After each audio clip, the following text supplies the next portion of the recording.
എന്നെ സംബന്ധിച്ചിടത്തോളം കുക്ക് ചെയ്യുക, പിന്നെ അത് മറ്റുള്ളവർക്ക് സെർവ് ചെയ്യുക, മറ്റുള്ളവർക്കെന്ന് വെച്ചിട്ടുണ്ടെങ്കിൽ പ്രിയപ്പെട്ടവർക്ക് സെർവ് ചെയ്യുക, അവരിൽ നിന്നും ഫീഡ്ബാക്ക് എടുക്കുക. അത് എന്താ പറയുക, ഭയങ്കര ഇൻട്രസ്റ്റ് ഉള്ളൊരു കാര്യമാണ്. അതിന് വേണ്ടി ഒരുപാട് ടൈം സ്പെൻഡ് ചെയ്യാനൊന്നും എനിക്ക് ബുദ്ധിമുട്ടില്ല കേട്ടോ. എത്ര സമയം എടുത്തിട്ടായാലും ഒരു നമ്മളെന്താ പറയുക, ഫുഡ് ഉണ്ടാക്കാൻ എനിക്ക് അതൊരു എഫേർട്ട്ലെസ് ആണെന്ന് തന്നെ എനിക്ക് തോന്നിയിട്ടുണ്ട്. കാരണം അത്രയും ഇഷ്ടമുള്ളൊരു എൻ്റെ ഇതേ ഒരു ഇഷ്ടം തന്നെയാണ് കേട്ടോ ഇവനും, അതായത് ബ്രദറിനും ഈ ഒരു കുക്കിംഗ് ഭയങ്കര ഇഷ്ടമാണ്. അപ്പോൾ അത് കാരണം ഞങ്ങൾ രണ്ടുപേരും കൂടിയിട്ട് ഇന്ന് കുക്ക് ചെയ്യണത് ഇവരുടെ വെഡ്ഡിങ് ആനിവേഴ്സറിയോട് റിലേറ്റ് ചെയ്തിട്ട് നമ്മളൊരു ദിവസം ഇവൻ്റെ ഫ്രണ്ട്സിനൊക്കെ വീട്ടിലേക്ക് വിളിച്ചിട്ടുണ്ടായിരുന്നു. ഒന്ന് എന്താ പറയുക, കുറച്ച് ഫുഡൊക്കെ കഴിച്ച് ഒന്ന് ചില്ല് ചെയ്തിട്ട് പിരിയാമെന്ന് വിചാരിച്ചിട്ട്. അപ്പോൾ അവർക്ക് വേണ്ടിയിട്ടുള്ളൊരു ഫുഡ് ഉണ്ടാക്കുകയാണ് കേട്ടോ നമ്മൾ. അപ്പം നമ്മുടെ പ്ലാനിങ് എന്തായിരുന്നു വെച്ചിട്ടുണ്ടെങ്കിൽ ബട്ടൂര ഉണ്ടാക്കണം, അതുപോലെ ഒരു ബീഫ് കറി, പിന്നെ ചിക്കൻ കൊണ്ടാട്ടം, ഇത് പിന്നെ നെയ്ച്ചോറും. ഇതാണ് നമ്മളുടെ എന്താ പറയുക മെനു. അപ്പോൾ അത് കാരണം കൊണ്ട് ഇത് പുറത്തുനിന്ന് ഉണ്ടാക്കാം, അല്ലെങ്കിൽ പുറത്തുനിന്ന് എന്തെങ്കിലും നമുക്ക് മേടിക്കാം എന്നൊക്കെ ആയിരുന്നു ആദ്യം പ്ലാൻ ചെയ്തത്. അപ്പം ഞാൻ പറഞ്ഞു നമുക്ക് തന്നെ ഉണ്ടാക്കാമല്ലോ എന്ന്. അങ്ങനെയാണ് നമ്മൾ ഈ ഒരു കുക്കിങ്ങിലേക്ക് വരുന്നത്.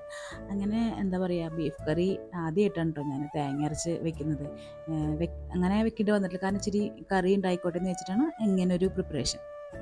അങ്ങനെ ഒരു സെമി ഗ്രേവി കറി ഉണ്ടാക്കിയാൽ ബട്ടൂറയ്ക്കും അതുപോലെ തന്നെ നെയ്ച്ചോറിനും ഒരുമിച്ച് യൂസ് ചെയ്യാൻ പറ്റും. അതുകൊണ്ടാണ് അങ്ങനെ ഒരു ഗ്രേവി ടൈപ്പ് ബീഫ് ഉണ്ടാക്കാമെന്ന് വിചാരിച്ചിട്ടോ. അതിന് ശേഷം നെയ്ച്ചോറുണ്ടാക്കി.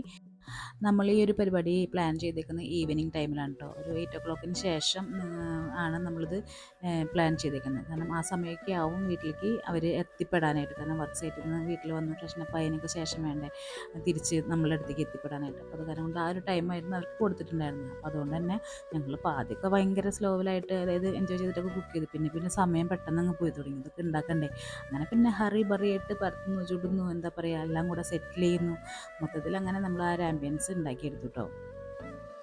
ഫുഡൊക്കെ റെഡിയാക്കി മാറ്റി വെച്ചതിന് ശേഷം അപ്പോഴേക്കും ഫ്രണ്ട്സൊക്കെ വന്നു. അങ്ങനെ പിന്നെ നമുക്ക് ആ ചടങ്ങിലേക്ക് കിടക്കാമല്ലേ. അങ്ങനെ കേക്കൊക്കെ കട്ട് ചെയ്ത് പരസ്പരം വിഷ് ചെയ്ത് നമ്മൾ മനസ്സുകൊണ്ട് ആഗ്രഹിക്കുകയാണ് നല്ലൊരു എന്താ പറയുക, തടസ്സങ്ങളൊന്നും ഇല്ലാതെ, അല്ലാച്ചെങ്കിൽ ഹാപ്പി ആയിട്ട് ആരോഗ്യത്തോടു കൂടിയിട്ട് രണ്ടുപേരുടെയും ദാമ്പത്യങ്ങൾ മുന്നോട്ട് പോട്ടെ എന്ന് വിചാരിച്ചിട്ട് നമ്മൾ ആ ഒരു എന്താ പറയുക, ആ ഒരു മൊമെൻറ്റ്സ് നമ്മൾ നല്ല രീതിയിൽ എൻജോയ് ചെയ്തു കേട്ടോ. പിന്നെന്താ, അത് കഴിഞ്ഞിട്ട് നമ്മൾ ഭക്ഷണം കഴിക്കാനിരുന്നു. ഫുഡ് ഉണ്ടാക്കി കഴിയുന്ന പോലെ തന്നെയാണല്ലോ അല്ലേ, നമ്മൾ സെർവ് ചെയ്യുമ്പോഴത്തെ ആ ഒരു ഹാപ്പിനെസ് ഉണ്ടായിരുന്നു കേട്ടോ. ആദ്യം ഞങ്ങൾ ഗേൾസ് ടീം ഇരുന്ന് ഫുഡ് കഴിച്ചിട്ടു. അതിനുശേഷം ബോയ്സിന് അവരുടെ എല്ലാ ഫ്രീഡത്തോട് കൂടിയിട്ട് ഭക്ഷണം കഴിക്കാൻ അനുവദിച്ചു. അങ്ങനെ കുറച്ച് നല്ല നിമിഷങ്ങൾ കിട്ടിയിരുന്നു കേട്ടോ, ചിരിക്കാനും കളിക്കാനും ഒക്കെ. അതിനുശേഷം അതാ കുഞ്ഞ് ബേബീസ് രണ്ടുപേരും യാത്ര പറഞ്ഞ് അവരവരുടെ വീട്ടിലേക്ക്